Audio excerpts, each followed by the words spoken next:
Hari ini kita akan membahas mengenai Angelica Castillo, gadis kecil dari New York City. Angelica Castillo selama 22 tahun dia dikenal sebagai Baby Hope. Dia merupakan seorang gadis keturunan Meksiko Amerika. Dia berusia 4 tahun dari New York City yang dibunuh pada tahun 1991. Tubuhnya tidak diidentifikasi sampai pada akhirnya berhasil diidentifikasi pada tahun 2013.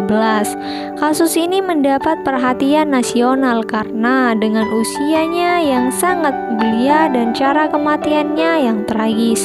Bagaimana ceritanya? Tonton sampai habis ya. Angelica Castillo lahir pada tanggal 24 April 1987 di Queens, New York, Amerika. Ayahnya bernama Genaro Ramirez serta ibu bernama Margarita Castillo. Suatu hari ayah dan ibu Angelica bertengkar hebat dan pada akhirnya mereka memutuskan untuk berpisah. Genaro Ramirez membawa 2 dari 3 anak mereka yang masih kecil. Dia membawanya pergi. Ibunya Margarita Castillo mengira bahwa mantan suaminya itu telah membawa Angelica dan saudara perempuannya kembali ke negara asal mereka, yaitu Meksiko. Akan tetapi pada kenyataannya dia meninggalkan Angelica di New York. Dia membawanya untuk tinggal bersama sepupu perempuannya yang telah dewasa yang bernama Balvina Juarez Ramirez yang tinggal di sebuah rumah di Astoria, Queens, New York. Bertahun-tahun kemudian, saudara laki-laki Balvina dan juga merupakan sepupu laki-laki dari Angelica yang bernama Conrado Juarez. Dia mengaku telah menyiksa, melecehkan, menyodomi anak itu sebelum pada akhirnya dia mencekiknya. Conrado Juarez yang pada waktu itu berusia sekitar 30 tahun pada saat pembunuhan. Dia telah mengikat Angelica ke sebuah meja di apartemen saudara perempuannya dan telah melarangnya minum beberapa kali. Juarez mengklaim dia awalnya tidak berniat membunuhnya, akan tetapi kemudian dia berubah pikiran dan mencekiknya dengan bantal. Angelica kehabisan nafas dan pada akhirnya tewas. Juarez panik dan segera memberitahu bahwa sepupu mereka telah meninggal dan saudara perempuannya yakni Balvina bersikeras agar mereka segera membuang mayat Angelica. Tubuh Angelica ditempatkan di lemari pendingin dan saudara-saudaranya memanggil layanan mobil ke Manhattan untuk membuang lemari pendingin tersebut. Di sisi lain, mayat yang membusuk ditemukan pada tanggal 23 Juli 1991 di dalam lemari pendingin biru laut di sepanjang Henry Hudson Parkway di Manhattan, New York. Tubuhnya begitu membusuk sehingga identifikasi awal tidak mungkin bisa dilakukan karena wajahnya tidak dapat dikenali. Dari sinilah dia mendapat julukan sebagai Baby Hope. Pada saat ditemukan, dia dalam keadaan telanjang dan telah diikat dengan kedua tali. Dia ditempatkan di dalam lemari pendingin dengan posisi seperti janin dengan kedua tangannya ditekan bersama-sama. Mayat itu kemudian dibungkus dengan kantong sampah sebelum ditempatkan di dalam pendingin yang diisi dengan soda-soda kaleng yang belum dibuka dan berisi air yang mungkin dulunya merupakan es. Dokter menyimpulkan bahwa Baby Hope kemungkinan adalah orang Hispanik yang memiliki rambut hitam bergelombang yang diikat ekor kuda. Dia juga kekurangan gizi, beratnya hanya 13 kg. Setelah pemeriksaan selesai dan kasusnya tetap tidak terpecahkan, polisi memberikan uang pada tahun 1993 untuk menguburkan korban setelah pemakaman umum diadakan. Sebuah peti mati disumbangkan untuk menguburkan gadis kecil itu dan nisannya ditandai sebagai Baby Hope.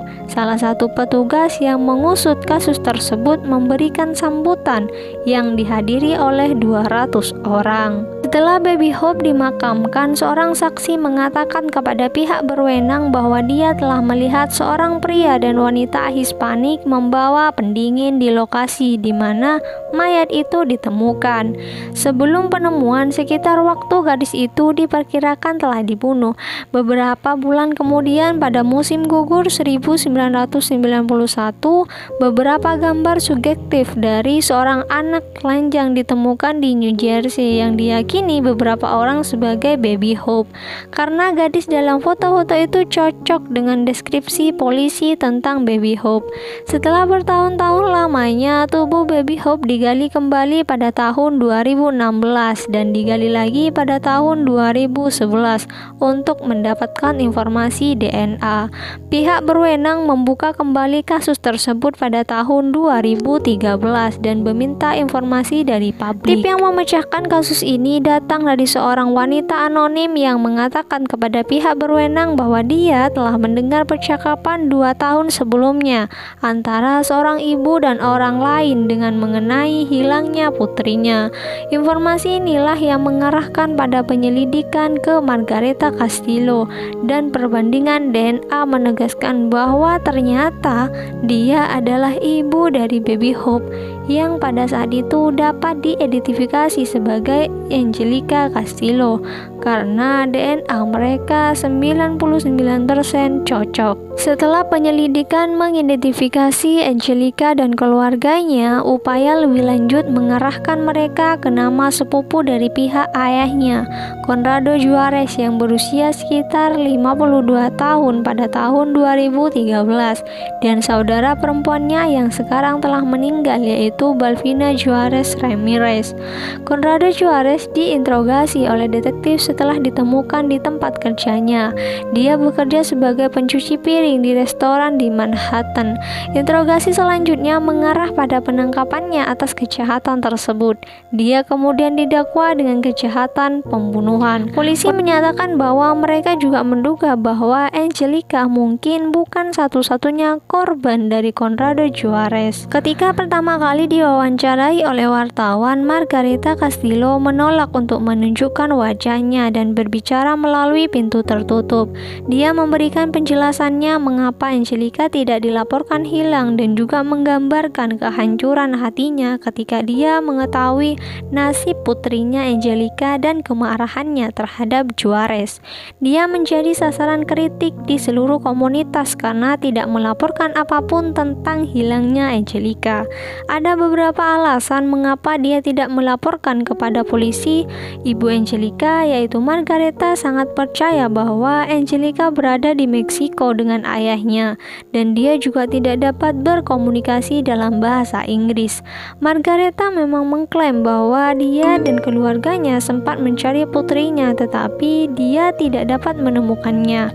Hal inilah yang membuatnya menjadi subjek banyak kritik dan kemarahan ketika Angelica berhasil diidentifikasi pada tahun 2013. Laporan lain mengungkapkan bahwa alasan keluarganya ini karena beberapa anggota keluarganya termasuk Margareta tampaknya adalah imigran gelap.